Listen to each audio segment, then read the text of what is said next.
ನಿನ್ನೆ ಇಡೀ ದೇಶದಲ್ಲಿಯೇ ಸದ್ದು ಮಾಡಿದ್ದಂತಹ ಪೂನಂ ಪಾಂಡೆ ಇದೀಗ ಇನ್ಸ್ಟಾಗ್ರಾಮ್ನಲ್ಲಿ ದಿಢೀರಂತ ಪ್ರತ್ಯಕ್ಷರಾಗಿದ್ದಾರೆ. ನಿನ್ನೆಯಷ್ಟೇ ನಿಧನ ಹೊಂದಿದ್ದಾರೆ ಎನ್ನುವಂತಹ ಸುದ್ದಿಯ ಬೆನ್ನಲ್ಲೇ ಹಲವು ಅನುಮಾನಗಳಿಗೂ ಕಾರಣವಾಗಿತ್ತು. ಆದರೆ ಇದೀಗ ಪೂನಂರವರೇ ದಿಢೀರಂತ ಇನ್ಸ್ಟಾಗ್ರಾಮ್ ಖಾತೆಯಲ್ಲಿ ಪ್ರತ್ಯಕ್ಷವಾಗಿದ್ದು ಒಂದು ವಿಡಿಯೋವನ್ನು ಹರಿದು ಬಿಟ್ಟಿದ್ದಾರೆ. Hi everyone, it's Poonam. I'm sorry I've caused this tear and I'm sorry to those whom I've hurt. My intention? To shock everyone into the conversation that we are not talking enough about, which is cervical cancer. Yes, I faked my demise. Extreme, I know. But suddenly we all are talking about cervical cancer, aren't we? It's a disease that silently takes your life.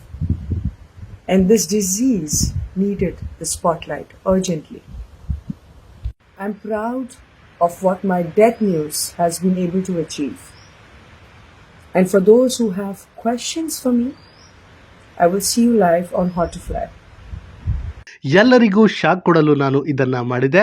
Cervical cancer ಬಗ್ಗೆ ಅರಿವು ಮೂಡಿಸುವ ಸಲುವಾಗಿ ಇಂತಹದ್ದೊಂದು fake ನ್ಯೂಸನ್ನು ನೀಡಲಾಗಿತ್ತು.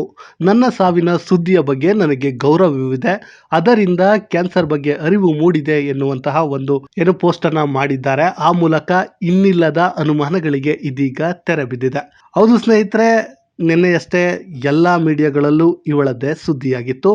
ಪೂನಂ ಪಾಂಡೆ ಪಡ್ಡ ಹುಡುಗರ hot favourite, ಹೀಗೆ ಹಾಗೆ ವಿವಾದಗಳನ್ನು ಸೃಷ್ಟಿ ಮಾಡ್ತಿದ್ರು. ವರ್ಲ್ಡ್ ಕಪ್ ಸಮಯದಲ್ಲಿ ನಗ್ನವಾಗಿ ಇರ್ತೀನಿ ಎನ್ನುವಂತಹ ವಿಚಾರಗಳಿಗೆ ಹೆಚ್ಚು ಸುದ್ದಿಯಾಗಿದ್ದಂತಹ ನಟಿ ಇನ್ನಿಲ್ಲ ಎನ್ನುವಂತಹ ವಿಚಾರ ಹೆಚ್ಚು ಚರ್ಚೆಗೆ ಕಾರಣವಾಗಿತ್ತು. ಅವರ ಮ್ಯಾನೇಜರ್ ಏನಿದ್ದಾರೆ ಅವರೇ ಕೂಡ ಡೈರೆಕ್ಟಾಗಿ ಕನ್ಫರ್ಮನ್ನು ಮಾಡಿದರು. ಅವರ ತಂಗಿ ಕೂಡ ಇದನ್ನು ಸ್ಪಷ್ಟನೆ ಕೊಟ್ಟಿದ್ರು.